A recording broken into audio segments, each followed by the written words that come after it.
आणि येत्या ऑक्टोबर महिन्यात नवी मुंबईमध्ये फॉर्म्युला 4 कार रेस आयोजित करण्यात आली आहे। या रेससाठीचा ट्रॅक नेरूळच्या रहिवासी भागात उभारण्यासाठी 80 झाडांची तोड केली जाणार आहे।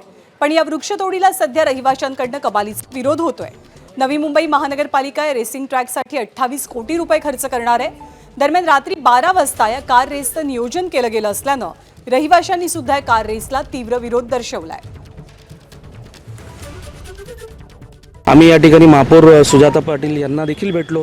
त्यांना देखील विनंती केली की बाबा कुठेतरी या ठिकाणी जर मैदान आणि वृक्ष या ठिकाणी मोठ्या प्रमाणात या ठिकाणी तोडले जाणार आहेत तर या ठिकाणी नवी मुंबईचं जर सौंदर्य नष्ट होणार असेल तर या ठिकाणी अशा फॉर्म्युला 4 रेसिंग ट्रॅकचा उपयोग काय। आणि या स्पर्धा 3 दिवसाच्या आहेत आणि 3 दिवसाच्या स्पर्धेसाठी जर 28 कोटी जर आपण खर्च करणार असेल तर हे न पटणारी गोष्ट आहे। म्हणून आमची ग्रामस्थांच्या वतीने जे आहे शासनाला विनंती आहे की हा जो प्रकल्प आहे तो तात्काळ त्यांनी रद्द करावा आणि अन्यथा जर आपल्याला करायचं असेल तर दुसरी पर्यायी जागा आपण त्या ठिकाणी जे आहे कुठेतरी फॉर्म्युला 4 रेसिंग ट्रॅकची त्या ठिकाणी सुचवावी त्या ठिकाणी तो हलवावा।